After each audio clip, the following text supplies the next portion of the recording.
他是世界拳坛最恐怖的中国杀手。面对来华挑战的外国世界冠军，不是被他那杀人如麻的重拳打碎有骨，就是被他那要人命的跳膝顶碎下巴，还有他那毫不讲理的腿法，踢得一位又一位世界冠军躺进了医院静养。此人就是被中国观众称为李小龙转世的霍小龙。不仅如此，霍小龙还是霍家第8代传人，血液中流淌着霍元甲的血液，打起架来异常凶猛，并且还是出了名的打架不要命，以犀利的拳脚膝闻名于拳坛。在国际拳坛斩获8连胜之后，则是选择闭关3个月，提升拳脚膝的精准度，以此突破当下所遇到的瓶颈。就在霍小龙刚出关准备打比赛之际，突然杀出来了2位泰国冠军和1位新西兰世界冠军。看来这些家伙都是有备而来。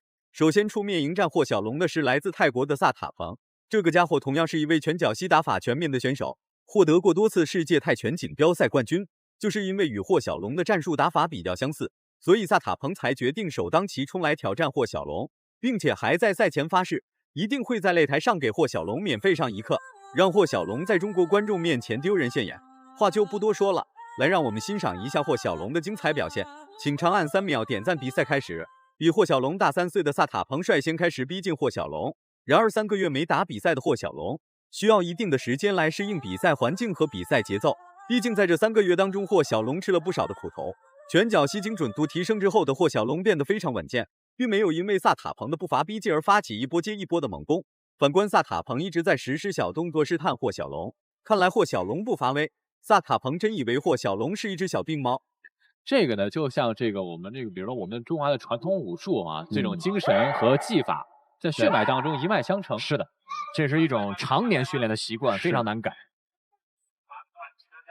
哦，腿换拳，再一次腿法抱摔啊，不会被计入比赛判定依据的。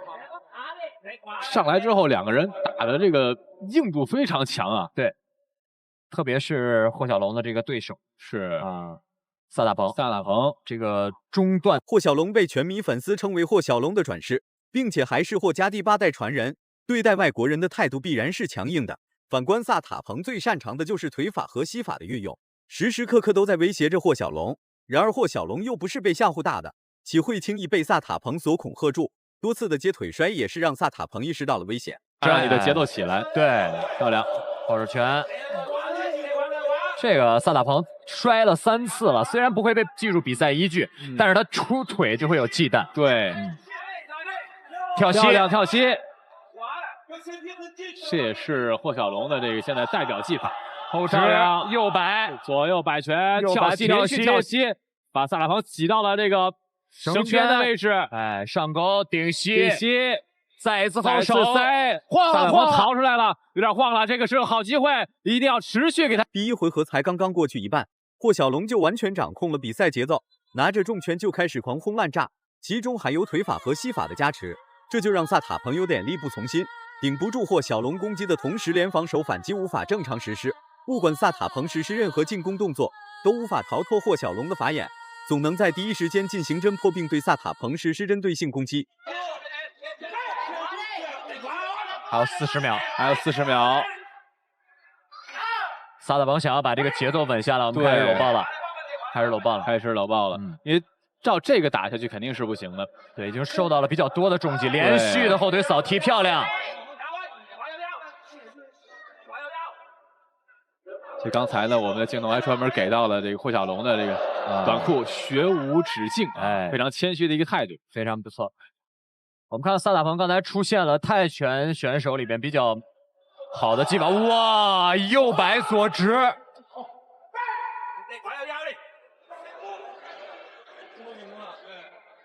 扫中段。霍小龙到了第2回合的霍小龙继续给萨塔彭施加压力，连续的腿法衔接腿法打得萨塔彭难以抵抗。别看此时的霍小龙是在擂台上晃来晃去，其实是在寻找合适的进攻机会。反观萨塔彭对此一点办法都没有，只能拿出最后的杀手锏来与霍小龙展开对抗。一般情况下，泰拳手最擅长的就是腿法，一旦泰拳手使出中扫踢，那么就可以默认泰拳手是为了自保才实施的中扫踢，不然会被霍小龙无情压制，用胫骨去杠你。其实这场比赛诺塔彭出腿的有效率不错的，对，但是霍小龙应该说是很有效的针对萨塔彭做了这个战术的对，遏制了，对，并且执行的非常好。漂亮！哦，前摆后直，往后退了，顶膝倒了，5秒了，一次了，是。同回合3次，累回合4次。继续，好机会。霍小龙的拳法精准度极高，连续的重拳打得萨塔彭有点站不稳。面对萨塔彭所实施的扫踢腿，霍小龙根本就没放在心上，进入到内围就是顶膝奉上。闭关3个月可不是在白白浪费时间，而是研究到了拳脚膝的精髓。倒下去的萨塔彭明显是顶不住了，受到了伤，好像受伤了。对，这个对，要不要打？我们看没举手，继续坚持。还要继续坚持，但是现在他右眼的视线上肯定是有影响。对霍小龙来说，他的右路应该是一个好机会，继续顶膝，连续顶膝漂亮，这一下也有中断，退后，推出去。这个是撞倒的，所以不能算是重击。是。对，霍小龙要注意自己的准确率。再一次左右摆拳，对，不要着急。哎，对，有点慌啊，别着急。对。混乱的拳法进攻已经干扰到了萨塔彭。根本无法与霍小龙展开正常对抗。这一次击倒已经奠定了萨塔彭被 KO 的基础。距离比赛还剩下几秒钟，不知道萨塔彭能不能撑过去。最终还是倒了下去。霍小龙成功获得比赛胜利，2回合6分钟的时间成功粉碎萨塔彭。小龙实现了自己的诺言，哎，祝贺状态正劲的霍小龙。正好相反，他的第一腿是重腿，是第二腿是轻腿，这也是泰拳手比较少用的技术。对，但是这一回合呢，应该说霍小龙整个打的从技术上到气势上都非常的好，这个把硬度压住。别以为与霍小龙战术打法相似就可以与霍小龙一决高下，在霍小龙面前，这些外国选手全部都是不堪一击。毕竟是霍家第8代传人，血脉中流淌的血液就可以吓退众多来华挑战的老外。不过总有一些不怕死的外国人来华挑战。比赛结果，红方胜，霍小龙 TKO 对手获胜。下一位同样是来自泰国的泰拳王，他叫柴亚拉特，是泰国最具有泰拳天赋的选手之一。年仅22岁的他已经在泰国斩获了恐怖的12连胜，在同级别选手当中算是数一数二的顶尖高手。这一次来到中国打比赛，也是奔着 KO 霍小龙、终结霍小龙连胜来的。话就不多说了，来让我们欣赏一下霍小龙的精彩表现。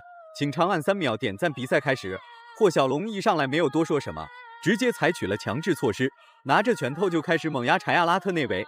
还未完全熟悉比赛节奏的柴亚拉特显得非常稳健，但霍小龙经过上一场比赛，已经彻底熟悉了泰拳手的比赛节奏，所以一上来就给足了柴亚拉特压制力，甚至不给柴亚拉特一点喘息的机会。东翔体系包括到现在的像刑天武器啊、高大全啊，我觉得总结起来就是利用快进快出的方法，高密度的拳法击破泰拳手的严守防御。是，哎，果然是扫踢哇！但是泰拳也是一直在进化的，对，之前的那种每打一下我要停一下，每打一下停一下的泰拳手，对于像这种22岁的选手来说，已经成为过去了。对。因为他们呢，整个的接触的这个理念呢，也是一个全新的理念。是的，其实说到这个泰拳，如果说您看过这个泰拳的表演赛的，霍小龙直接跳过了试探阶段，瞬间就进入到了拳脚互拼的节奏当中。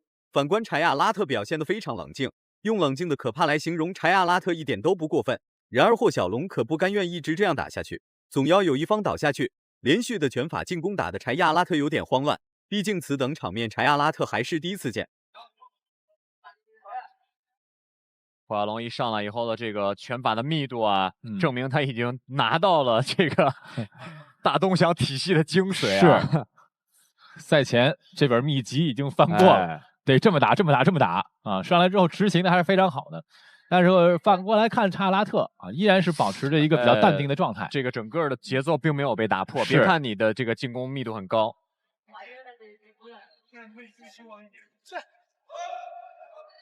而且呢，还有这个加上很多柴亚拉特不愧是来自泰国的选手，打起架来就是硬，根本不在怕的。面对霍小龙所实施的所有进攻招式与动作，柴亚拉特都能在第一时间进行防守。殊不知，这才只是霍小龙的开胃小菜，好戏还在后头呢。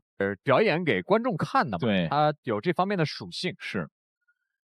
但是最起码从现在来看，柴亚拉特的还是在自己的这个自成体系的一个状态里头。霍小龙并没有很有效的打破对方的状态。手跳膝，跳膝漂亮，扫踢跳好回来。柴亚拉特的攻 ，ready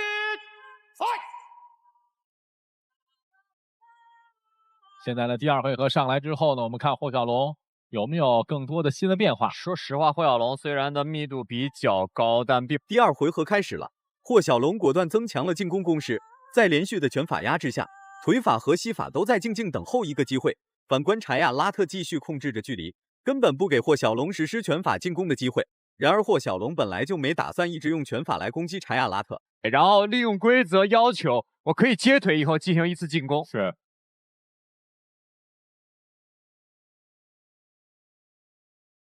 扫踢，如果没有太多变化的话，这场比赛柴亚拉特很难拿下了。那现在我们看霍小龙的这种常规的进攻手段呢，并对柴亚拉特的防守我们起不到太大的这种打击的效果。对，只能说占一个点数。对，没有太多的有效的重击。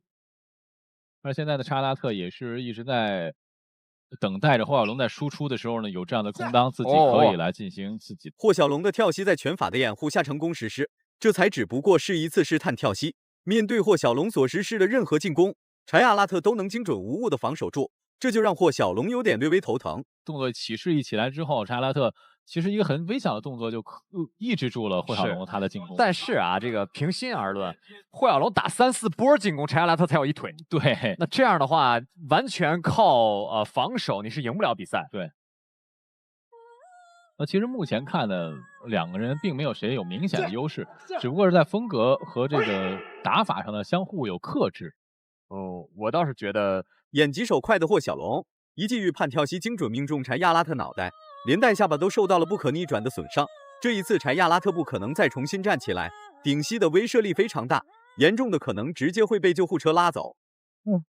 所以就说啊，在这个最好的进攻就是不停的进攻。对，二爷说在点数上会有优势，其实就是在于他的整个这个进攻的积极性上。我们来看这一下，先踢倒了支撑脚，对手提腿，想要控制距离，就这一个跳膝啊，就是刚才就是严武老师说到这个太阳神经丛。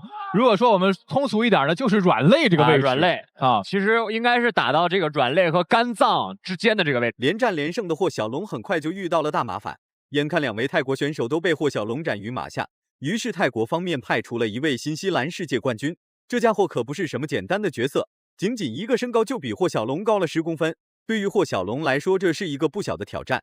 话就不多说了，来让我们欣赏一下霍小龙的精彩表现。请长按3秒点赞。比赛开始，霍家人历经这么多代，从来就没有怂过任何人，更别说是一个来华挑战的外国人。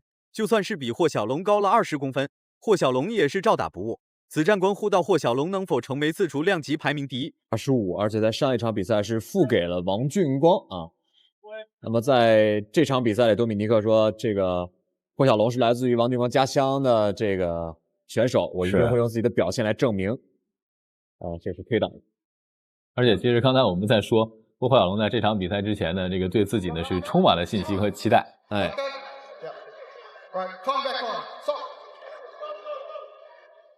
2个人在对拼里边是摔掉了东西。好了，比赛继续。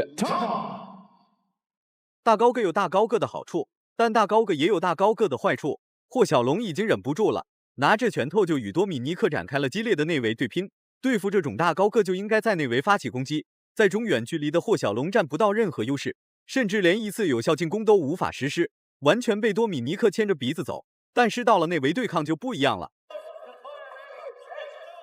那有时候其实你看，我们作为观众来讲啊，有时候确实心里都有一种小小的期待，就希望2个选手在这儿真这一口气刚上。对，其实反而可能这个比赛的精彩程度会不一样。没错，起码激烈程度是可以保证。对，我们看李德不管打得再凶，他还是这个泰拳的影子非常的明显。是拳法的试探不多，更多的是要求这个拳和腿的这个组合性的进攻，形成一个面。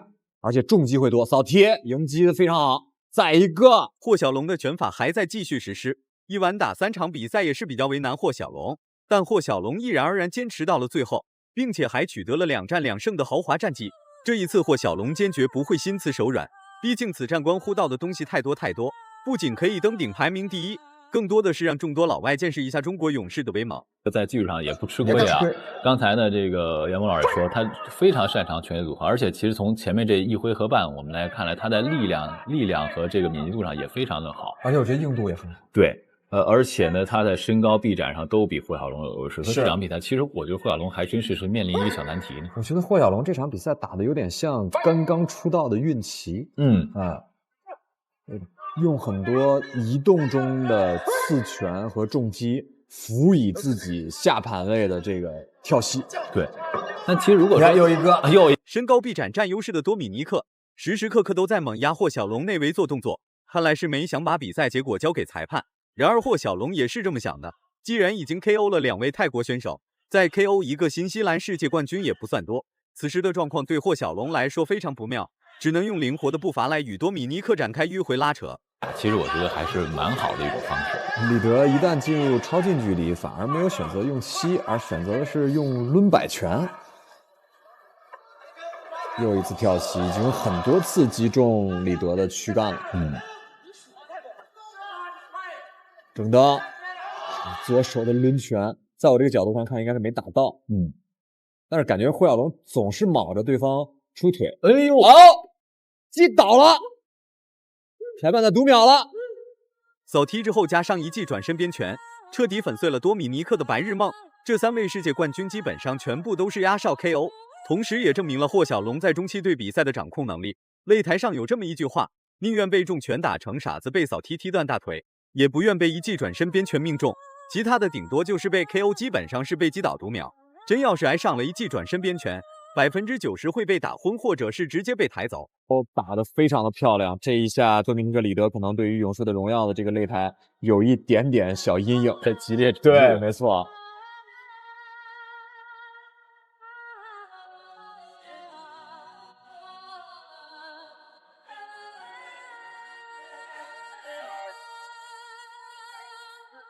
还是留有这个余地，在这个最终霍小龙一晚 KO 了3位世界冠军，成功让众多外国冠军感受到了危机。闭关3个月的霍小龙给大家呈现了非常精彩的3场比赛，也让很多人见识到了霍元甲后代的勇猛。